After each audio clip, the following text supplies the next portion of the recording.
ইমানের কাফেলায় প্রভু রেখো আমায় চিরদিন। ইমানের কাফেলায় প্রভু রেখো আমায় চিরদিন। ইমান চলে গেলে সবই হবে যে বিলীন। যতদিন থাকি দুনিয়ায় দিও তোমার করুণা, তোমার কাছেই ভরসা, হব না কবু নিরাশা। বিনা তোমার দয়া এ জীবন আধার গহীন। বিনা তোমার দয়া এ জীবন আধার গহীন। ইমানের এ কাফেলায় প্রভু রেখো আমায় চিরদিন। বলেন আমিন। আউযু বিল্লাহি মিনাশ শাইতানির রাজীম। বিসমিল্লাহির রহমানির রহিম। ইন্নামাল মুমিনুনা আল্লাযীনা ইযা যুকিরাল্লাহু ওয়াজিলাত কুলুবুহুম ওয়া ইযা তুলিয়াত আলাইহিম আয়াতুহু যাদাতহুম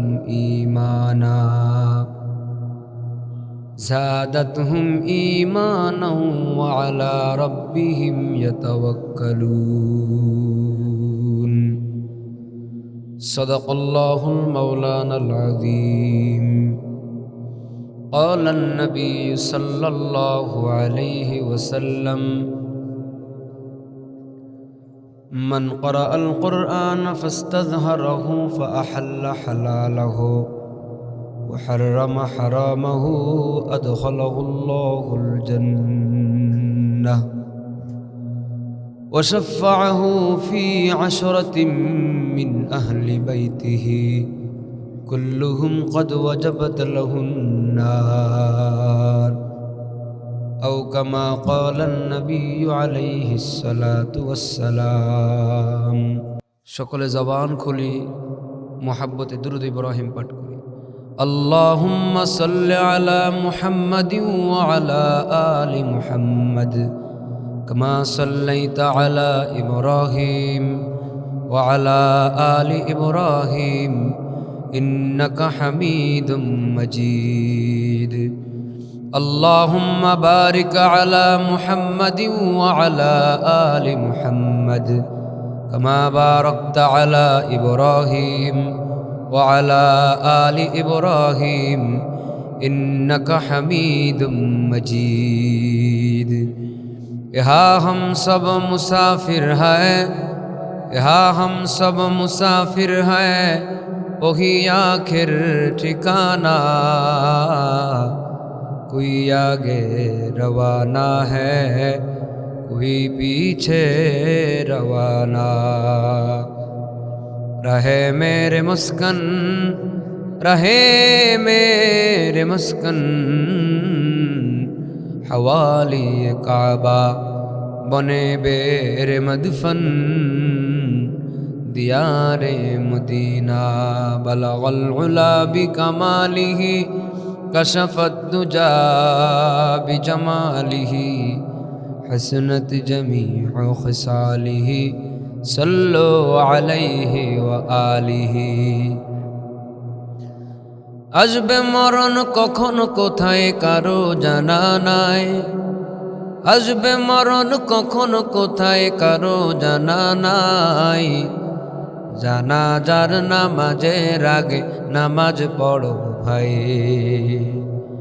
জানাজার নামাজের আগে নামাজ পড়ো ভাই। তোমার জানাজার নামাজের আগে নামাজ পড়ো ভাই। রুকুকারীর সাথে আল্লাহ রুকু করতে বলে, তুমি কেন কাজে বিভোর বলো না তাহলে। রুকুকারীর সাথে আল্লাহ রুকু করতে বলে তুমি কেন কাজে বিভোর বলো না তাহলে দিলটা ডুবাও তিলাওয়াতে নেকি আয়াতে আয়াতে দিলটা ডুবাও তিলাওয়াতে নেকি আয়াতে আয়াতে কথা বলো রবের সাথে নামাজে দাঁড়ায় তোমার জানাজার নামাজের আগে নামাজ পড়ো ভাই জানাজার নামাজের আগে নামাজ পড়ো ভাই তোমার জানাজার নামাজের আগে নামাজ পড়ো ভাই। আলহামদুলিল্লাহ, বেরুইল দারুস সালাম হাফিজিয়া মাদ্রাসা ও কাজী আজহার উদ্দিন সমাজসেবা এতিমখানার উদ্যোগে 10ম বার্ষিক ওয়াজ মাহফিল। আজকের এই মোবারক মাহফিলের সম্মানিত সভাপতি হাফেজ মোহাম্মদ আসকার আলী সাহেব দামাত বারকাতুহুম। সবার কাছে জানতে চাই, শীতের আবহাওয়ার মাঝে দুনিয়ার বিভিন্ন কাজকাম ফেলে রেখে এই ময়দানকে জান্নাতের বাগান বানিয়ে এই গভীর রজনী পর্যন্ত আমাদেরকে এখানে বসে থাকার তৌফিক দান করেছেন কে? সকলে একটু মোহাব্বতে বলি কে? শুকরিয়া আদায় করার দরকার আছে না নাই? মনের সবটুকু ভক্তি আবেগ উজাড় করে আসমান জমিন প্রকম্পিত করে মুসলমানের মতো আওয়াজ দিয়ে সকলে বলি আলহামদুলিল্লাহ। আর একটু আওয়াজ দিয়ে বলি আলহামদুলিল্লাহ। একবার বলি আল্লাহু আকবার। চাদরের হাত বের করে উঁচা করে বলি আল্লাহু আকবার। নারায়ে তাকবীর, নারায়ে তাকবীর। বলি আল্লাহু আকবার। আউযু বিল্লাহি মিনাশ শাইতানির রাজীম। বিসমিল্লাহির রহমানির রহিম।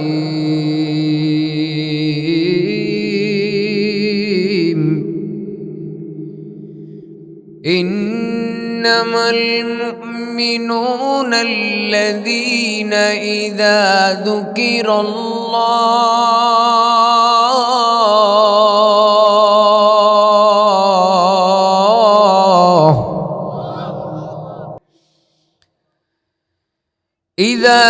ذكر الله وجلت قلوبهم وإذا تليت عليهم آياته زادتهم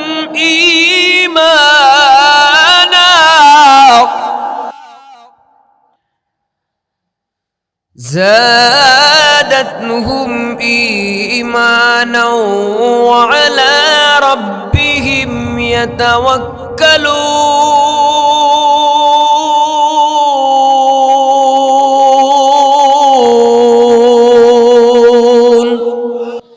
মুসলমান ভাইরা আমার, পর্দার আড়ালের সম্মানিত মা বোনেরা, বেরুইল দারুস সালাম হাফিজিয়া মাদ্রাসা ও কাজী আজহার উদ্দিন সমাজসেবা এতিমখানার উদ্যোগে 10ম বার্ষিক আজকের এই ওয়াজ মাহফিল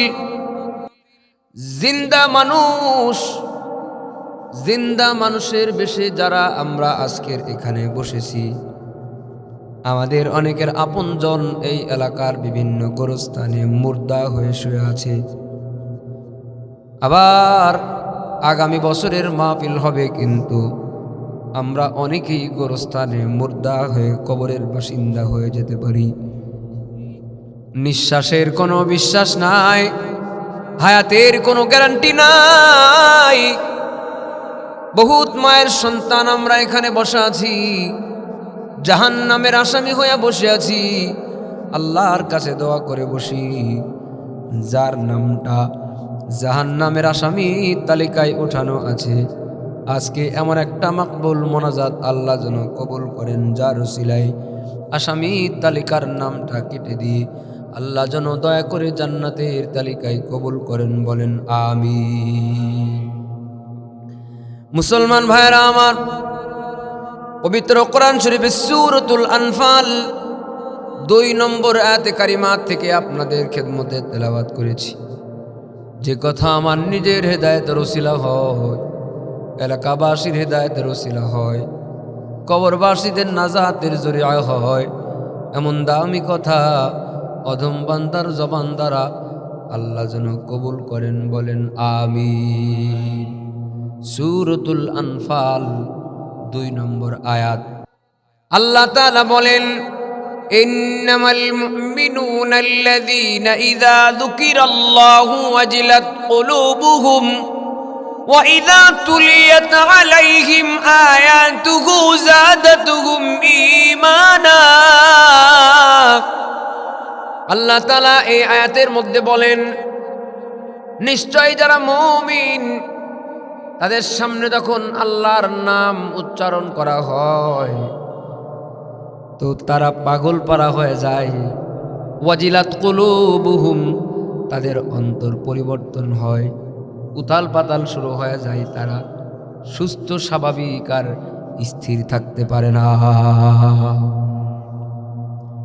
যে যাকে ভালোবাসে তার সামনে তার নাম উচ্চারণ করলে সে স্বাভাবিক থাকতে পারে না, সে অস্বাভাবিক হয়ে যায়। বেখেয়ালের মানুষটা খেয়ালে চলে আসে, খেয়ালের মানুষটা সিরিয়াস অবস্থায় চলে আসে, শরীরের পশম দাঁড়িয়ে যায়, ভেতরে ভালোবাসা উদ্রেক বেড়ে যায়। যার সাথে যার মোহাব্বত, তার নাম শুনলে অন্তরের মধ্যে পরিবর্তন এসে যায়। কথা কন ঠিক কিনা? আমাদের যিনি বানাইছেন, আমাদের মোহাব্বত থাকা চাই তার সঙ্গে। যিনি বানাইছেন তার সঙ্গে মোহাব্বত। এই দুনিয়ায় কত কিছুরই আমরা মোহাব্বত করি, কিন্তু যিনি আমাদের বানানেওয়ালা তার সঙ্গে আমাদের মোহাব্বত নাই। যদি আল্লাহর সঙ্গে আমাদের মোহাব্বত থাকতো তাইলে আমাদের দেশে আল্লাহর কোরআন পড়ায় দেয়, মুসলমানের সন্তানেরা আল্লাহর কোরআন পড়ায় দেয়, গরদার নিয়ে বাংলাদেশে সুস্থ অবস্থায় চলাফেরা করে। আমার জিকিরও চলে, আমার তসবিহও চলে, আমার তেলাওয়াতও চলে, আমার ওয়াজ মাহফিলও চলে, কিন্তু আমার দেশের মধ্যে মুসলমানের সন্তানেরা আল্লাহর কোরআন পড়ায় দেয়। আমরা একটা স্লোগান আর মিছিল আর রাজপথে যাওয়ার জন্য প্রস্তুত হতে পারি না। قل إن صلاتي ونسكي ومحياي ومماتي لله رب العالمين।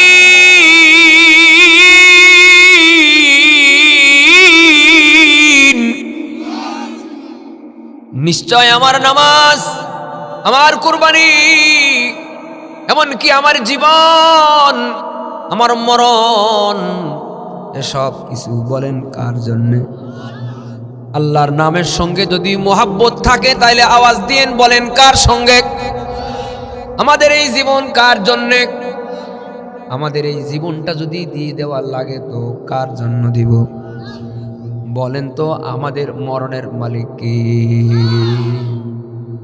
সব কিছু যদি আল্লাহর জন্য হয়, সমস্ত কিছু আল্লাহর জন্য, এভরিথিং, জন্ম থেকে মৃত্যু, ঘুম থেকে উঠা আবার ঘুমানো, মাঝখানের সব কাজ আল্লাহর জন্য। এমনকি আমার সংসারের বাজার সদাইটাও আল্লাহর জন্য করি। বুঝলে ভালো, না বুঝলে কিচ্ছু করার নাই।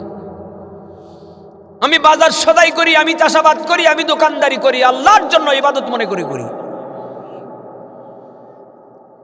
আমি আমার বাপ মার খেদমত করি, আল্লাহর ইবাদতের নিয়তে করি। আমি আমার স্ত্রীর হক আদায় করি, আল্লাহর ইবাদতের নিয়তে করি। আমি আমার সন্তান রে কোলে করি, বুকের সঙ্গে জড়ায় ধরি, চুমা দিই, আদর করি, আল্লাহর জন্য করি। আমি মানুষের সাথে যদি কঠোরতা হতে হয় তাও আল্লাহর জন্য হই। আমি মানুষের সঙ্গে যদি নরমতা নিতে হয় তাও আল্লাহর জন্য হই।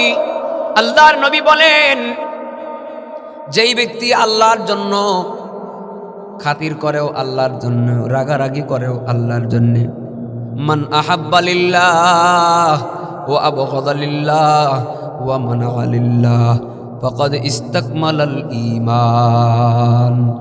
কাউকে যদি ভালোবাসতে হয় তো আল্লাহর জন্যই বাসবো। কারো যদি কোনো কিছুর আদেশ নিষেধ করতে হয় তো আল্লাহর জন্যই করব। কারোর সাথে যদি শত্রুতা করতে হয় তো আল্লাহর জন্য করব। বলবেন শত্রুতা আবার আল্লাহর জন্য কেমনে হয়? এই যে বাংলাদেশের মুসলমান, আমরা ইসরায়েলের সঙ্গে বন্ধুত্ব না শত্রুতা? বলেন ইসরায়েলের সাথে এই বাংলাদেশের মানুষের এই শত্রুতা কার জন্যে? সবাই বলেন, আরো জোরে বলেন। মুসলমান আমরা বাংলাদেশে বসবাস করি, কিন্তু ইন্ডিয়ার যারা জালেম তাদের বিরুদ্ধে আমাদের মনের মধ্যে শত্রুতা, এটা কার জন্যে? উলাইকা হিজবুশ শাইতান আলা ইন্না হিজবাশ শাইতানি হুমুল খাসিরুন।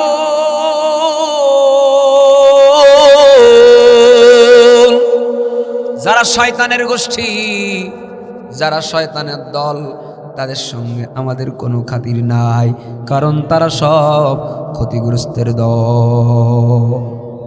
এদেশের মানুষের মোহাব্বত গায়রুল্লাহর সাথে, আমাদের প্রত্যেকের মোহাব্বত গায়রুল্লাহর সাথে, আল্লাহর সাথে মোহাব্বত নাই। সব নামের মুসলমান আমরা,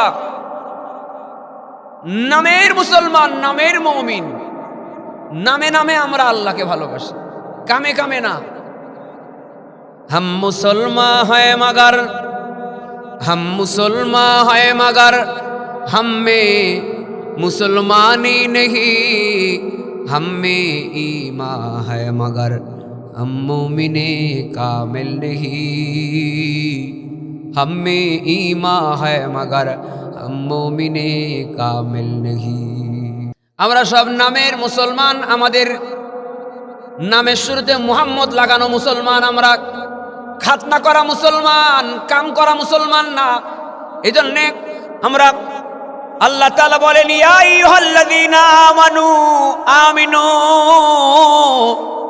ইমানদারেরা ইমান আনো। এই ইমানদার আবার কি ইমান আনবে? এজন্যই ইমান আনবে যে ফরমালিন যুক্ত মুসলমান, যারা ফরমালিটির মুসলমান, ফরমালিটির ইমানদার, ডেকে ডেকে আল্লাহ বলেন ভেজাল ইমানদারি বাদ দাও, খাঁটি ইমানদারি গ্রহণ করো। মুসলমান ভাইয়েরা আমার, আমরা যারা খাঁটি মুসলমান, আমরা যারা খাঁটি আল্লাহর আশিক, তাদের অন্তরের মধ্যে আল্লাহর নাম শুনলে আমাদের অন্তর পরিবর্তন হয়। যারা গায়রুল্লাহর আশিক, তাদের অন্তরের মধ্যে গায়রুল্লাহর মোহাব্বত।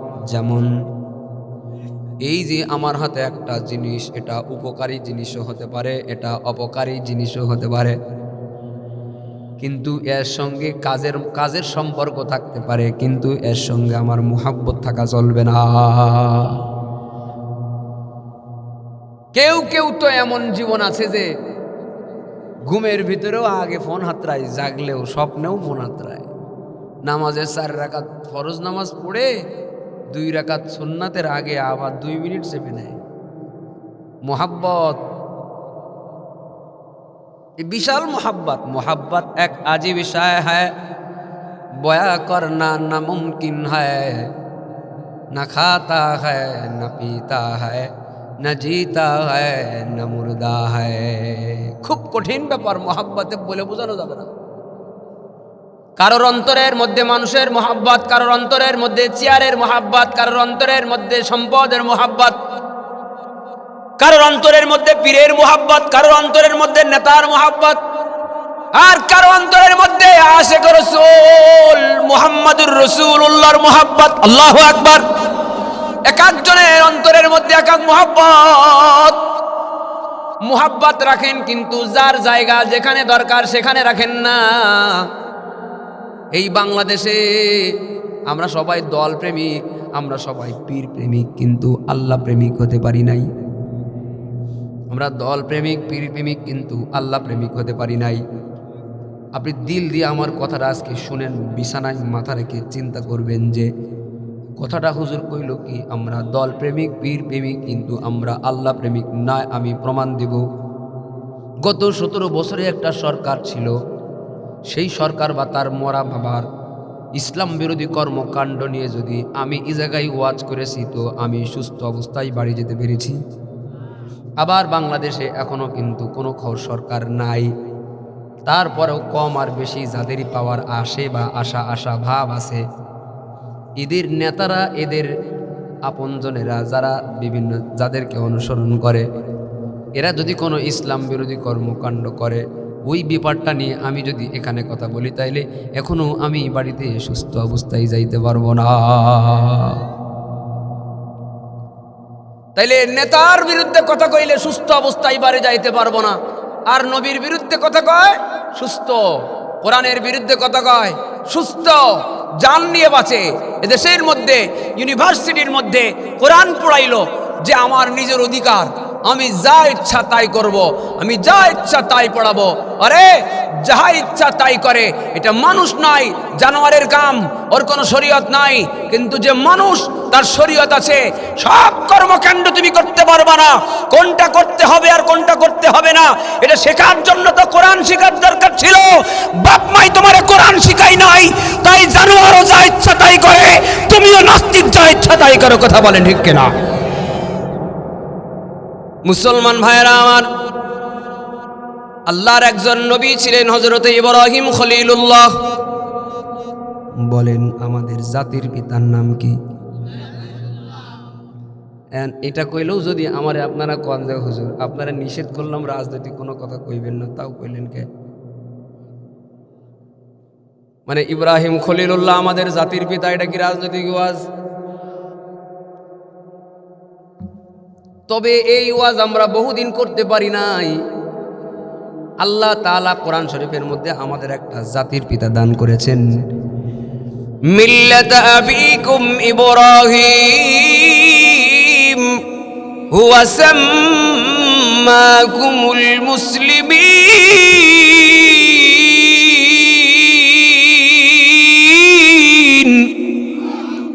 আমাদের জাতির পিতার নাম হলো হযরত ইব্রাহিম খলিলুল্লাহ। তিনি পিতা, তিনি বাবা, তিনি হলেন আদর্শ। যিনি বাবা তিনি সন্তানের আদর্শ। আপনি যে সন্তানের বাবা, আপনার সন্তান আপনাকে আদর্শ মানে। আপনি যেভাবে কথা বলেন আপনার সন্তান আপনার স্টাইল ফলো করে, আপনার লাইফ স্টাইল আপনারে ফলো করে। ও পিতারা, ও মাতারা, ও বাবারা, ও মায়েরা, তোমাদের সন্তানেরা তোমাদেরকে মডেল মানে, তোমাদের মতো করে ওরা জীবন গড়ে। যে মুসলিম জাতির পিতা তিনি পুরা জাতির জন্য আদর্শ, পুরা জাতির মডেল। কথা কি ঠিক আছে? তো ইব্রাহিম খলিলুল্লাহ রাস্তা দিয়ে হেঁটে হেঁটে যায়, ওনার সামনে কেউ যদি আল্লাহর নাম উচ্চারণ করে তাহলে তারে উনি ছাড়ে না। ছাড়ে না কি করে? মুহাব্বতের কারণে ছাড়ে না। কেউ যদি তার সামনে আল্লাহর নাম কোনোদিন বলেছে আর ওনার কানে এসেছে, তাইলে মিনিমাম তাকে একটা হাদিয়া না দিয়ে তারে ফেরত পাঠায় না। সুবহানাল্লাহ। এটা মুহাব্বতের কারণে। ওই যে কইছি মুহাব্বত এটা এমন বিষয়, ও খাওয়াও যাবে না, পড়াও যাবে না, ধরাও যাবে না, শোয়াও যাবে না, কিন্তু মুহাব্বত ভেতরে উথাল পাতাল করে দিবে, বিপ্লব ঘটায় দিবে।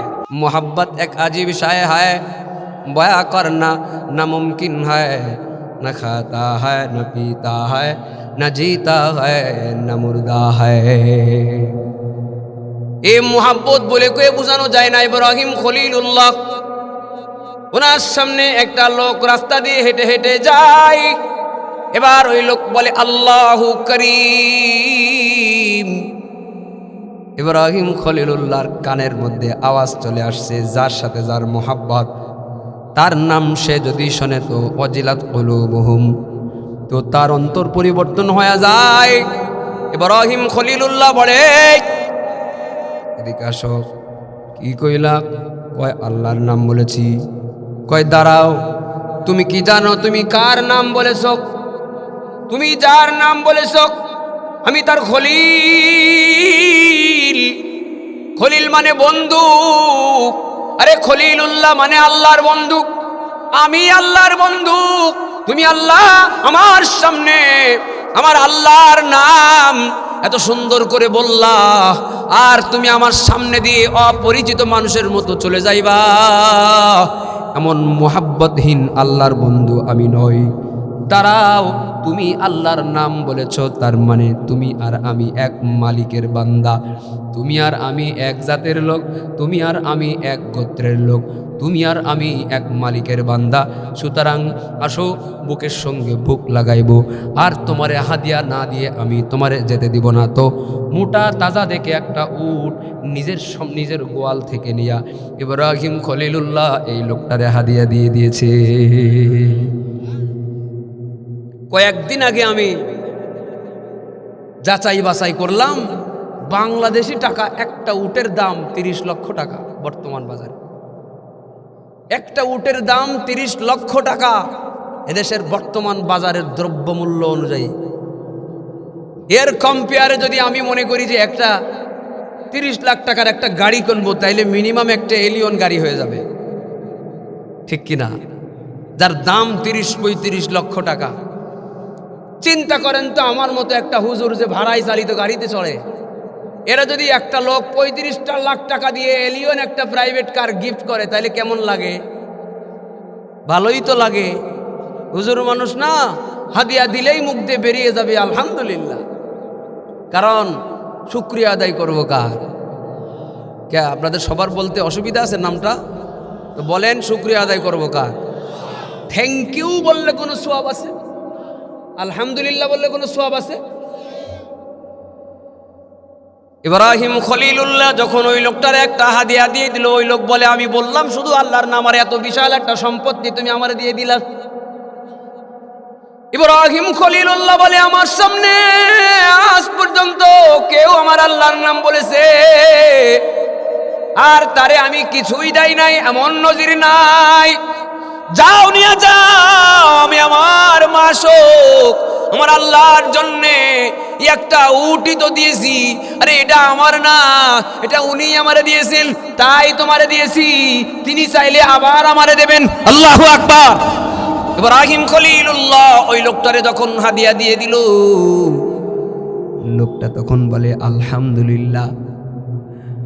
এই যে আলহামদুলিল্লাহ বলল, আলহামদুলিল্লাহর মধ্যে আল্লাহর নাম আছে না নাই? আল্লাহ নামের সুর সদা হৃদয়ে মাঝে বাজে, আল্লাহ নামের সুর সদা হৃদয়ে মাঝে বাজে। তাই তো আমি জপিও নাম, তাই তো আমি জপিও নাম, সকাল দুপুর সাঁঝে। আল্লাহ নামের সুর সদা হৃদয়ে মাঝে বাজে, আল্লাহ নামের সুর সদা হৃদয়ে মাঝে বাজে। ও নাম মুখে যতই বলি ততই মধুর লাগে, ওই নামেতে এত জাদু না জানিতাম আগে। রহমত আসে বরকত আসে, রহমত আসে বরকত আসে, করলে স্মরণ তাকে। আল্লাহ নামের সুর সদা হৃদয়ে মাঝে বাজে, আল্লাহ নামের সুর সদা হৃদয়ে মাঝে বাজে। বলেন না আলহামদুলিল্লাহ। এই যে আলহামদুলিল্লাহ বলল, এর মধ্যেও যেহেতু আল্লাহর নাম, ইব্রাহিম খলিলুল্লাহ তো বলেছে, আমার সামনে কেউ যদি আল্লাহর নাম বলে তো আমি তারে হাদিয়া দেওয়া ছাড়া ফেরত পাঠাবো না। তো এক আলহামদুলিল্লাহ বলার হাদিয়া পাওয়ার পরে, এক আল্লাহর নাম বলার পর আর হাদিয়া নেওয়ার পরে আবার যখন আলহামদুলিল্লাহ বলে, তো ইব্রাহিম খলিলুল্লাহ হাদিয়া দিয়ে বাড়ি চলে যাইতেছিল, কিন্তু আলহামদুলিল্লাহ শুনে আবার ঘুরে দাঁড়ায়, কয় তুমি কি কইলা, কি কইলা তুমি, আবার বললাটা কি, আবার বলো। আগন্তুক লোক তখন বলে, আমি আলহামদুলিল্লাহ বলেছি, খারাপ কিছু তো কই নাই। কয় তুমি যে আবার আল্লাহর নাম বলেছো,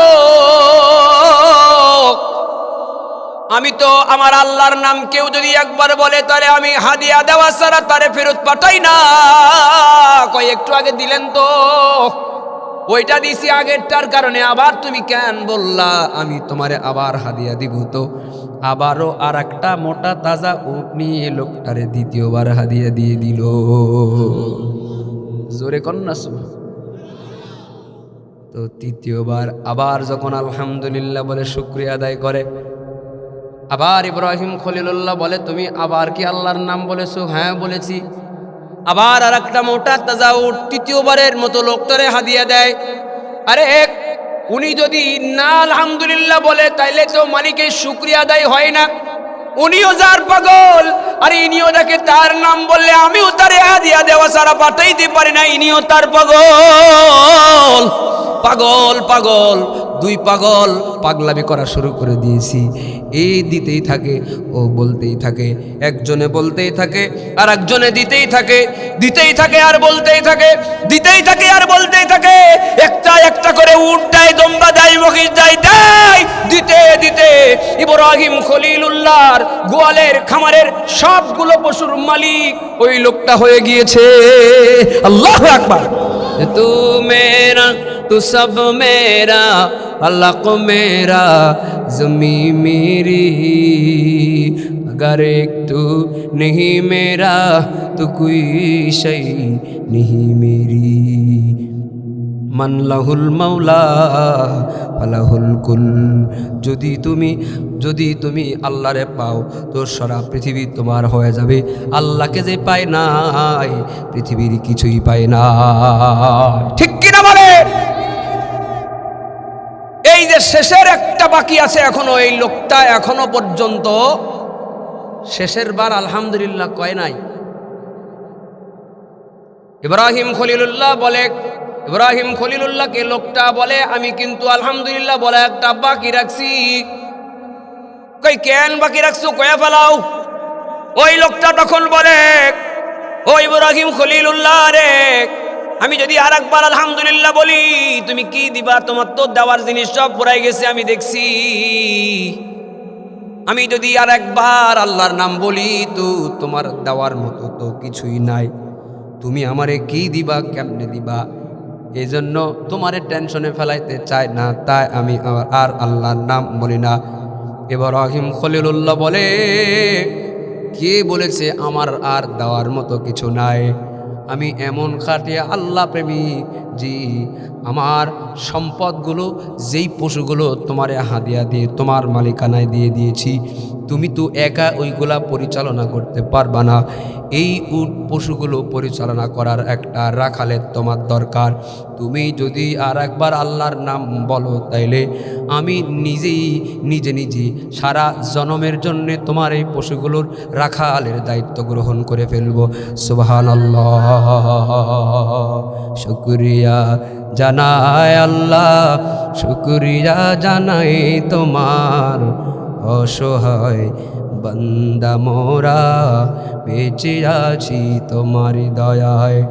অসহায় বান্দা মোরা বেঁচে আছি তোমার দয়ায়। কথা কি ঠিক? বলেন তো কোন সূরা থেকে ওয়াজ হইতেছে? এই পিচ্ছি কইছে, আপনারা তো ভুলে গেছেন। জোরে কন না। সূরা আনফাল। বলেন কত নম্বর আয়াত? মুমিন যারা তারা আল্লাহর নাম যখন শুনে তখন তারা স্থির থাকতে পারে না, অন্তরের মধ্যে উতাল পাতাল হয়ে যায়। আর একটা কাজ হয়, তাদের সামনে যখন আল্লাহর কোরআনুল কালিমের তেলাওয়াত হয় তো তাদের ঈমান বেড়ে যায়। ওয়াইদা তুলিয়াত আলাইহিম আয়াতুহু যাদাতুহুম ঈমানা। তাদের সামনে যখন আল্লাহর কোরআনুল কারীম তেলাওয়াত করা হয় তো ঈমান বেড়ে যায়। ও বেরুইল এলাকার মানুষ, যে জিনিস বাড়ে তার মানে সেই জিনিস কিন্তু কমেও। কথাটা কি বুঝাইতে পারছি? যে জিনিস বাড়ে সে জিনিস কমেও। বোঝা গেল? কিছু কাজের দ্বারা যেহেতু ঈমান বাড়ে, তার মানে এমন কিছু কাজও থাকতে পারে যার দ্বারা ঈমানের তেজ কমে। যেহেতু আজকে ঈমান বাড়ার আয়াত, এটা নিয়েই বাকি টাইম কথা বলতে চাই। কোনটাই কমে এটা আপনাদের জানা আছে। কোরআন শরীফ তেলাওয়াত যদি কেউ শোনে তাইলে তার কি বেড়ে যায়? বলেন না, কি বেড়ে যায়? সবাই বলেন, একটু দুই হাত উঁচা করেন, বলেন আল্লাহু আকবার, সুবহানাল্লাহ, আলহামদুলিল্লাহ, ওয়ালা ইলাহা ইল্লাল্লাহু, আল্লাহু আকবার। হাত নামান। এরকম আওয়াজ দিয়ে দিয়ে আমার সাথে একটু বলার চেষ্টা করেন ইনশাআল্লাহ। বলেন কোরআন শরীফ তেলাওয়াত শুনলে কি বেড়ে যায়? ঈমান বেড়ে যায়। ঈমান বেড়ে যায় মানে হলো ঈমান মাঝে মাঝে আমাদের কমেও যায়। এই মাদ্রাসার মধ্যে কি পড়ায়? হাফিজিয়া মাদ্রাসা। বলেন কি পড়ে হাফেজ হয়? আরে কি মুখস্থ করে হাফেজ হয়? কি সেই কিতাবের নাম? কোরআন। সেই কোরআনের তেলাওয়াত যদি কেউ শুনে তাহলে তার কি বেড়ে যায়? সবাই বলেন কি বেড়ে যায়? ঈমান বেড়ে যায়। ঈমান বাড়ার কি দরকার আছে? ঈমান বাড়ার প্রশ্ন আপাতত থাক। বলেন ঈমান থাকার কি দরকার আছে? না চলে গেলেও কোনো অসুবিধা নাই? ঈমান কি কম দামি জিনিস না বেশি দামি? ঈমানের দাম কম না বেশি? কিছু লোকের ঈমানের দাম কম, কিছু লোকের ঈমানের দাম আর একটু কম, কিছু লোকের ঈমানের দাম আরো কম, কিছু লোকের ঈমানের দাম আসমান জমিনের থেকেও বেশি। এটা ব্যক্তি হিসাবে, এটা ব্যক্তির ঈমানের কোয়ালিটি হিসাবে কইলাম না। কিছু লোকের ঈমান কম আছে। তার মানে যার কোরআনের সাথে যত বেশি সম্পর্ক তার ঈমান তত বেশি, আর যার কোরআনের সাথে সম্পর্ক যত কম তার ঈমানের পাওয়ার তত কম। যত কোরআনের সাথে সম্পর্ক হবে যাদাতহুম ঈমানা, তার ঈমান বেড়ে যাবে। সুবহানাল্লাহ কন্যা। বলেন ঈমান আমাদের সবথেকে বড় সম্পদ। বলেন বলেন ঈমান আমাদের সবথেকে বড় সম্পদ। বলেন তো এবার বলেন আমাদের সবথেকে বড় সম্পদের নাম কি? আমাদের সবথেকে দামি সম্পদের নাম কি? কোনো সন্দেহ আছে? কোনো সন্দেহ আছে? 1000 টাকা দেবো, ঈমানটা দিয়ে দেন। তা না আসতে কইলেন কা? 20,000 টাকা দিলে দিবেন? তা দেন, 20,000 টাকা দেবো, ঈমান দেন। তাহলে এত আসতে কইলেন কা? 1 লাখ টাকা দেবো, ঈমান দিবেন? তাহলে আরো জোরে করে 1 কোটি টাকা দিব, ঈমান দিবেন? 10 কোটি টাকা দিব, ঈমান দিবেন? বাংলাদেশের রাষ্ট্র ক্ষমতা দিয়ে দিব, চেয়ারে বসায় দিব, ঈমানটা দিবেন?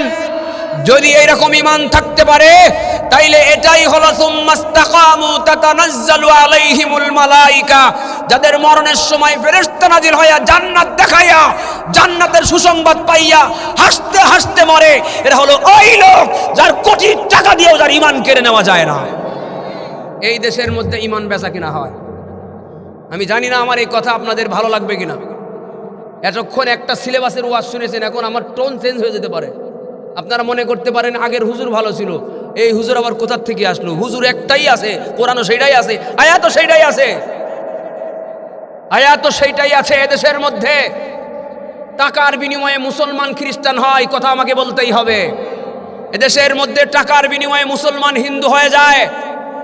লাভ জিহাদ নামক প্রেমের খপ্পরে পড়ে বহুত মহিলা মাদ্রাসার মেয়েরাও হিন্দুর সঙ্গে পালিয়ে যায়। এদেশের মধ্যে প্রেমের নামে ধর্ম পরিবর্তন হয়, টাকার জন্য ধর্ম পরিবর্তন হয়, 2-1টা আসনের জন্য টুপি দাড়ি আর ঈমান ঈমান ঈমান মুসলমানিত্ব বিক্রি যারা করে, আসলে তারা ফরমালিটির মুসলমান, আসলে তারা নামের মুসলমান, আসলে তারা কামের খাঁটি মুসলমান হতে পারে না। কথা বলেন ঠিক কিনা? এটা আমাদের ঈমান, এটা টাকা দিয়ে কেনা যায় না।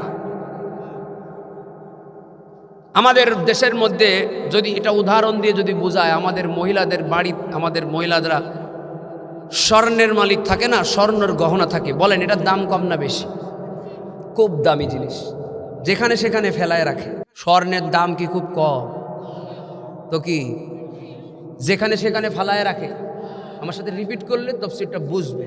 ড্রেসিং টেবিলের উপরে যেমন মাথার চুলের কাঁকড়া ফেলায় রাখে মেয়েরা, ওই স্বর্ণের গহনাগুলো ওখানে চুরে চুরে ওই জায়গায় ফেলায় রাখে। আছে কোনো বাড়ি? কেন কাঁকড়া চুরি হয় না? ও চুরি হবে কেন? আরে মাথার চুলের কাঁকড়া চুরি হয় না, ও চুরি হবে কেন? হ্যাঁ, দাম বেশি সেই জন্যে। তাইলে বোঝা গেল লুকায় রাখে। কেমনে লুকায় রাখে জানেন? আমি একটু পকেটে হাত দিলাম একটু বোঝানোর জন্য। কোনো অসুবিধা আছে? কারোর ভয় করার দরকার নেই। আমার সাথে কোনো গান ম্যানও নেই, আমার সাথে কোনো গানও নাই, টেনশনের কিছু নাই। আমি একটা জিনিস দেখাই আপনাদের। এইটা হলো একটা আংটি, বলতে পারেন যে হুজুর এই আংটি মানিব্যাগে কেন, হাতে নাই কেন? কি প্রশ্ন আছে না? তো করেন, প্রশ্ন করেন, বলেন আংটি হাতে নাই কেন, মানিব্যাগে কেন? না, আপনারা যেটা বলতে গেছেন ওইটা না, এর একটা অন্যতম কারণ আছে, এটা না জানলে বলতে পারবেন না। সেটা হলো এই আংটিটা আমি ওমরা সফরে যাওয়ার পরে মক্কা শরীফের এক ব্যবসায়ী, আমার ভক্ত বাংলাদেশি, সে আমার এটা হাদিয়া দিয়েছে। এটা রূপার আংটি। সৌদি আরবের স্বর্ণ রূপা সবই খুবই পিওর হয়, নির্ভেজাল থাকে। আবার এর যে পাথরটা আছে, পাথরটাও খুব দামি এবং উপকারী, এটা তাদের ভাষ্য। আমি এবার এটাই অনলাইনে সার্চ করেও দেখেছি যে পাথরটারও অনেক দাম। এইটা হলো একটা রূপার আংটি। একটা রূপার আংটি তো আর লাখ টাকা দাম হবে না, যতই দামি জিনিস হোক, লাখ টাকা তো আর হবে না। এটা আমি আংটিটা মানিব্যাগে রাখছি এই জন্যে যে এর যখন এটা আমার কাছে একটা স্মৃতি, আমার কাছে একটা আবেগের জিনিস, আমার নবীর দেশের একটা স্মৃতি আমার সাথে থাকবে। আঙ্গুল ঝাঁকায়া কথা বলি, কখন খুলে পড়ে যাবে, হারায়া যাবে, এই টেনশনে আমি এর ভিতরে রেখে দিই। এই জন্য আমার কাছে সংরক্ষিত থাকে, এই জন্য না হারায়। এটা আমার কাছে আবেগ, এটার কোনো শরীয়তের ব্যাপার খুঁজতে যায় না। আবার এটা আমার কাছে একটা মক্কা মদিনার আবেগ, নবীর দেশের একটা আবেগ। এটা আমার সাথে থাক, আমার মানিব্যাগের ভিতরে সংরক্ষণ করা থাক, এটা আমি রেখেছি এইভাবে। কিন্তু আমাদের বাড়ির মহিলারা ঠিক এই গহনাগুলো, এটা তো রূপা, আমাদের স্বর্ণের গহনাগুলো যেখানে সেখানে ফালায় না। দেখেন কেমনে রাখে, আমি দেখাইতেছি, আমারে দেখেন, টিস্যু দিয়ে আগে এরকম মোড়াবে গহনাগুলো, ওই যে টিস্যু দিয়ে আগে মোড়াবে, এরপর একটা সুনো পাউডারের খালি কইটো ওর ভিতরে ঢুকাবে, ঢুকে ওটা আবার মুখে আবার প্যাঁচ লাগায় আটে, কথা কর না খায়। এইবার এইটা আবার কি করবে, ড্রেসিং টেবিল হোক, ওয়ার্ড্রপ হোক, শোকেস হোক, আলমারি হোক, যাই হোক, ওর ডয়ারের মধ্যে যতদূর হাত যায় আর কি, ততদূর হাত চালায়, শেষ মাথায় ওটা রেখে দেয়। মানে কেউ যদি ড্রয়ার খুলে তার জন্য চোখে না বাঁধে আর কি, ড্রয়ারের যে অংশটা খোলা যায়, খোলে না, খুললে পড়ে যাবে, ওই জায়গায় শেষ মাথায় রেখায়। এইবার আবার ডয়ারে তালা দেয়, ডয়ারে তালা দিয়ে ওই চাবিটা আবার নেয়, নিয়ে চাবিটা যেখানে সেখানে ফেলায় রাখে। আরে কথা কয় না, চাবিটা যেখানে সেখানে ফালায়, ওই চাবিটা আবার বিছানা চাদর, তোশক, জাজিম, তার নিচের গদলা, তার নিচের কার্টুন, ওই সব কিছুর নিচে যত দূর হাত যায় তত দূর ওই চাবিটা আবার ওই জায়গায় লুকায় রাখে। ঘটনা এখানে শেষ না, ঘটনা এখানে শেষ না, কারণ জিনিসটা দামি। যেই ঘরের মধ্যে এটা রাখলো, ওই ঘরে আবার এই মহিলা তালা দিবে। এই ঘরে তালা দিয়া এই ঘরের চাবি আবার তিনি নিজের কাছেই রাখবে, কাউরে বিশ্বাস করি না, নিজের আসলের মধ্যে গুজে রাখবে। ঘর ঝাড়ু দেবে, রান্না করবে, গোয়াল বাড়াবে, যাই করবে, আসলের মধ্যে ঘরের চাবি ঝুলে। এই যে চাবিটা সাথে রাখে কেন জানেন? কাউরে বিশ্বাস করে না। ওই যে চুরি হয়ে গেল, ফোনটা ফুট করে কে চুরি করে নিয়ে চলে গেল। আরে যে ঘরে স্বর্ণ আছে, নিজের ছেলে মেয়েরাই বিশ্বাস করে না। ও কখন এই ফোন চুরি করে মার স্বর্ণ গহনা বিক্রি করে গাঁজা খাবে, বিড়ি খাবে, সিগারেট খাবে, গার্লফ্রেন্ডের ফোন দেবে। আরে কথা কয় না, এরকম কত ঘটনা ঘটে এদেশে। মসজিদের কেশিয়ার জুমার নামাজে মসজিদের টাকা পয়সা কালেকশন করা টাকা বাসার ডয়ারে জুইছে, কেশিয়ারের মেয়ে ওই টাকা চুরি করে বয়ফ্রেন্ডে ফোন গিফট করছে। কয়টা উদাহরণ নেবেন? এটা ধরা খাওয়ার পরে আবার কেশিয়ারের পথ চলে গেছে। এই পথ চলে যাওয়ার কারণে কেশিয়ার এখন প্যারালাইজ হয়ে গেছে। এরকম কত না কত কিস্সা কাহিনী যে এই দেশের মধ্যে ঘটে। যাই হোক, আমি বুঝাইতে চাইলাম দুনিয়ার একটা সাধারণ সোনাকে যদি মানুষ, রূপাকে যদি মানুষ এত সুন্দর প্রোটেকশন দিয়ে রাখে, ও মুসলমান, আপনার ইমান যেখানে সেখানে ডাকাতি হয়ে যেতে পারে, আপনার ইমান যেখানে সেখানে চুরি হয়ে যেতে পারে। যে কেউ মলম পাটির খপ্পড়ের মতো আপনার চোখে ধুলা দিয়ে যে কোনো ফেরকা দিবে, যে কোনো আকিদা দিবে, যে কোনো বিশ্বাস দিয়ে দিবে, যে কোনো লোভ ধরাইবে, আপনার ইমানটাকে চুরি, ডাকাতি এবং সিনায় নিতে পারে। হুঁশিয়ার, সাবধান।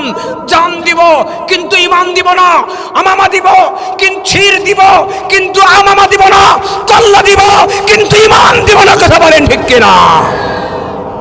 ইমানের কাফেলায় প্রভু রেখো আমায় চিরদিন, ইমানের এ কাফেলায় প্রভু রেখো আমায় চিরদিন, ঈমান চলে গেলে সবই হবে যে বিলীন। যতদিন থাকি দুনিয়ায় দিও তোমার করুণা, তোমার কাছেই ভরসা, হব না কবু নিরাশা। বিনা তোমার দয়া এ জীবন আধার গহীন, বিনা তোমার দয়া এ জীবন আধার গহীন। ঈমানের এ কাফেলায় প্রভু রেখো আমায় চিরদিন। বলেন আমিন। মুসলমান ভাইয়েরা আমার, যারা ইমানদার তারা আল্লাহর নাম শুনলে যেমন অন্তর পরিবর্তন হয়, আরেকটা কাজ হয় ইমান বেড়ে যায়। কোরআন শরীফের তেলাওয়াত শুনলে, কোরআন তেলাওয়াত এমন একটা ইবাদত যা কারোর সামনে যদি হয় তো ইমান শুধু বাড়ে তাই না, যারা ইমানদার তাদের ইমান বেড়ে যায়, যারা বেঈমান তাদের অন্তরটা ইমান গ্রহণের জন্য রেডি হয়ে যায়। আল্লাহর নবী যখন কোরআন শরীফ নাজিল হলো তেলাওয়াত করতেন আর দাওয়াত দিতেন, কিন্তু বেঈমানেরা রাষ্ট্রীয়ভাবে আল্লাহর নবীর এই কোরআন তেলাওয়াতের দাওয়াত দেওয়া, ইসলাম প্রচার করার বিরোধিতা করত। রাষ্ট্রযন্ত্র ব্যবহার করে করে কোরআন পড়া, কোরআন তেলাওয়াত করা বন্ধ করে দিত। হজের টাইম যখন কাছাকাছি, আবু জেহেল, আবু লাহাব, উতবা, সাইবা, নজর ইবনে হারিস বেঈমানেরা মিটিং এ বসলো। এতদিন আমাদের এই মক্কায় মুহাম্মদ মক্কার অলিতে গলিতে তার প্রভুর দেওয়া কোরআনের দাওয়াত দিত। এতদিন মুহাম্মাদের নতুন এই ধর্মের দাওয়াতটা এই মক্কার মধ্যে সীমাবদ্ধ ছিল। কিন্তু এখন সামনে হজের সময় সারা পৃথিবীর মানুষরা হজ করতে আসবে, তাদের সামনে যদি মুহাম্মদ ওই কোরআন তেলাওয়াত করে আর সবাই যদি শুনতে পারে, তাহলে মুহাম্মাদের ধর্মটা বিশ্বময় ছড়িয়ে যাবে। ওমাকারু ওমাকারাল্লাহ ওয়াল্লাহু খায়রুল মাকিরিন।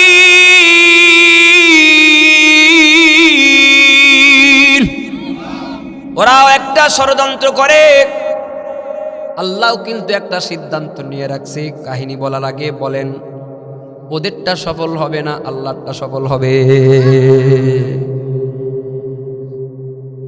মোড়ে মোড়ে একটা একটা করে লাউড স্পিকার দিয়ে এক একজন উচ্চ কণ্ঠওয়ালা মানুষদেরকে উঁচু জায়গায় দাঁড় করে দিল ঘোষক।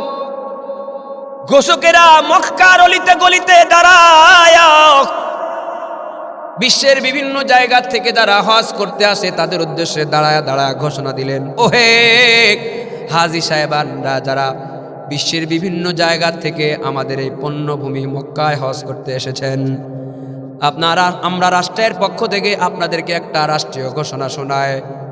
কি ঘোষণা? তো ঘোষক তখন বলে যে এই মক্কার মধ্যে একটা পাগল আছে, আপনারা যারা বাহিরের দেশ থেকে এখানে হজ করতে এসেছেন আপনারা একটু সাবধানে থাকেন, ওই পাগলের সামনে কেউ যাইবেন না।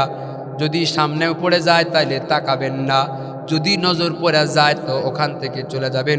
খবরদার ওই পাগলের কাছাকাছি যাবেন না। যদি জানত এই পাগল এমন মন্ত্র জানে যে মন্ত্রের কারণে, যে জাদুর কারণে তোমরা কিন্তু তোমাদের বাপ দাদার ঐতিহাসিক পূর্বপুরুষদের ধর্ম ত্যাগ করিয়া পাগলের নতুন ধর্মে দীক্ষিত হয়ে যাবা। আয়াত কথা বলার আগেই পড়ে নিয়েছি, ওরা একটা ষড়যন্ত্র করতেছে, সিদ্ধান্ত একটা আল্লাহর আছে।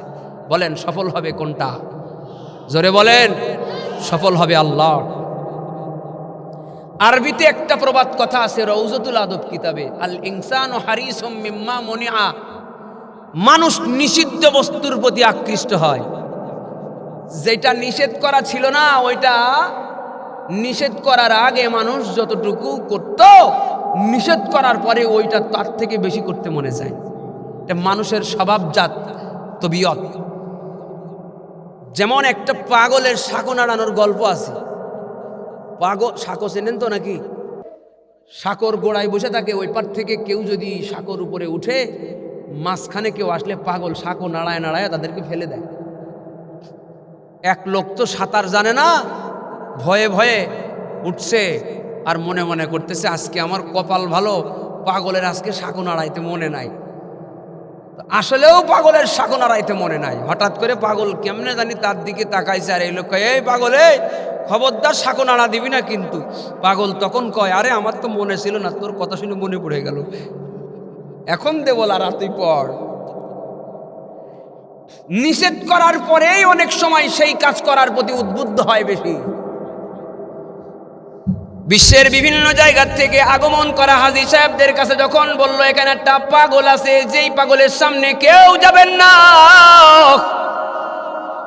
এবার বাহিরের দেশ থেকে আসা হাজী সাহেবরা মনে করলো যে কোথায় পাগল, যেই পাগলের কারণে পুরো রাষ্ট্র তার নিয়ে টেনশন করে, যেই পাগলের কবল থেকে বাঁচানোর জন্য রাষ্ট্রে ঘোষক লাগায় দিয়েছি, নিশ্চয় ডাল মে কুছ কালা হ্যায়, নিশ্চয়ই এর মধ্যে অন্য কোনো বিষয় আছে।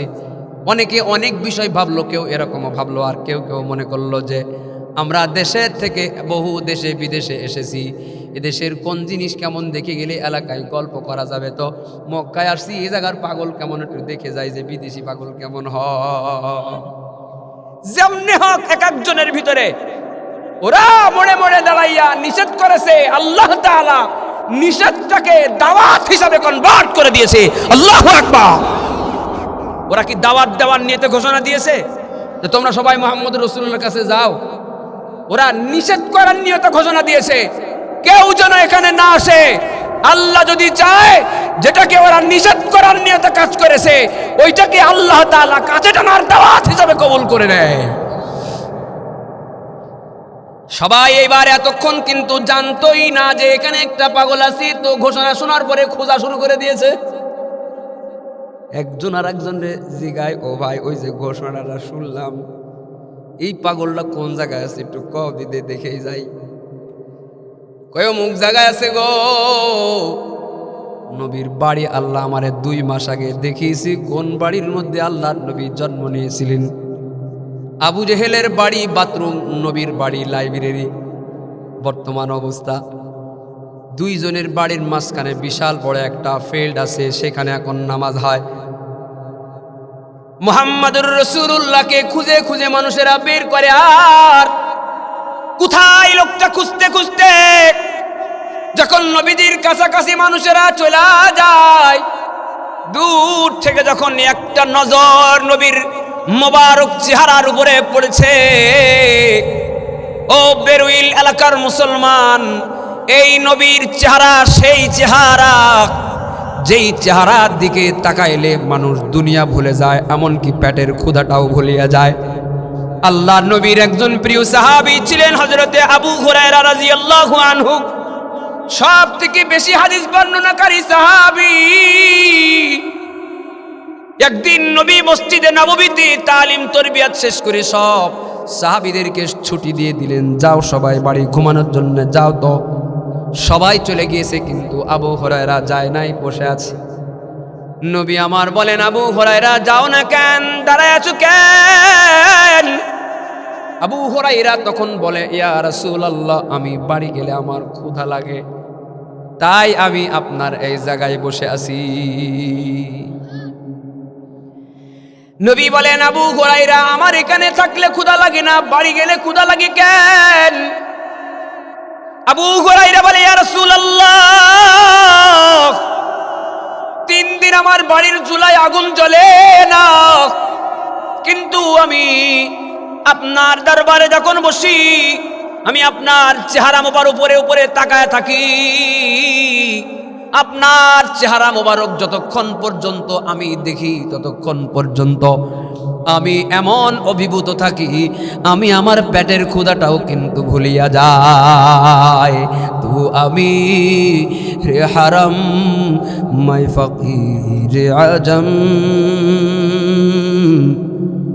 তু আমি রে হারাম মাই ফকির আজম, तेरे गुण और ये लब हे तालब मेरा घर खाकी पर और तेरे राह गुजर मेरा घर खाके पर और तेरे राह गुजर सिदरतुल मुंतहा तू कुजा मन कुजा আল্লাহু আকবার আল্লাহর নবীর চেহারার দিকে তাকাইলে ক্ষুধা ভুলিয়ে যাইত অগন্তুক নতুন হাজী সাহেবরা যখনই নবীর চেহারার দিকে নজরটা প্রথমবারের মতো পড়ে আর কেউ নজর ফেরাইতে পারে না সবাই একটা পাগল দেখার নিয়তে তাকাইছিল যে পাগলের তো পোশাক আশাক ভালো থাকে না চেহারা ভালো থাকে না ময়লা ভাষা ভালো থাকে না কণ্ঠ ভালো থাকে না কিছুই ভালো থাকে না পাগল বলে যার নাম প্রচার করা হলো তার চেহারার দিকে তাকায় দেখে যে এত সুন্দর আকর্ষণীয় ভাব গাম্ভীর্যওয়ালা চেহারা চিল্লায় আর বলে এমন সুন্দর মানুষ জীবনে কোনোদিন দেখি নাই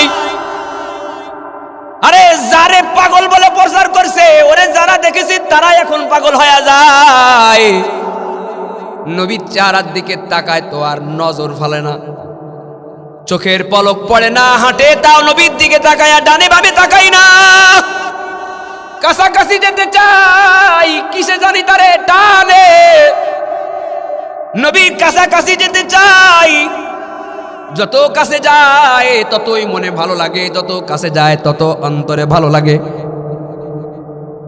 নবীর সামনে যারা আছে ওয়াজিলাত কুলুবুহুম অলরেডি তারা পরিবর্তন হয়ে গিয়েছে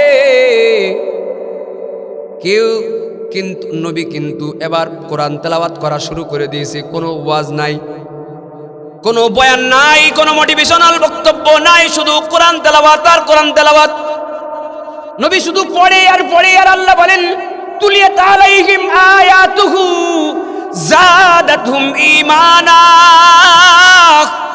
কোরআন শরীফ তেলাওয়াত যার সামনে করা হয় তো ঈমান বেড়ে যায় আর মুফাসসিরিনে কেরাম বলেন যারা বেঈমান তাদের সামনেও যদি কোরআন শরীফের তেলাওয়াত হয় তো তাদের অন্তরটাও কিন্তু ঈমান গ্রহণের জন্য রেডি হয়ে যায় এই লোকদের সামনে নবী যখন কোরআন তেলাওয়াত করে তো তেলাওয়াতের আগেই তো নবীর চেহারা দেখে এরা আগে থেকে নবীর প্রতি অভিভূত ছিল তো এখন নবী যখন আবার নতুন করে কোরআন শরীফ তেলাওয়াত করতেছেন তো নবীর কোরআন তেলাওয়াত শুনে শুনে অভিভূত হয়ে যায় এমন রেডি হয়ে গেছে কেউ লাফায় কেউ চিৎকার করে কেউ দৌড়ে আসে একজনের অবস্থা ভালো নাই সবাই পাগল হয়ে গেছে পাগল দেখতে এসে পাগল দেখে নিজেরাই এমন পাগল হয়েছে কোনো ওয়াজ লাগে নাই নবীর চেহারা মোবারক দেখে আর কোরআন তেলাওয়াত শুনে সব মানুষেরা চিল্লায় আর বলে আর আপনি দেরি করেন না আপনি আমাদের সবাইরে পড়ায়া দেন লা ইলাহা ইল্লাল্লাহু মুহাম্মাদুর রাসূলুল্লাহ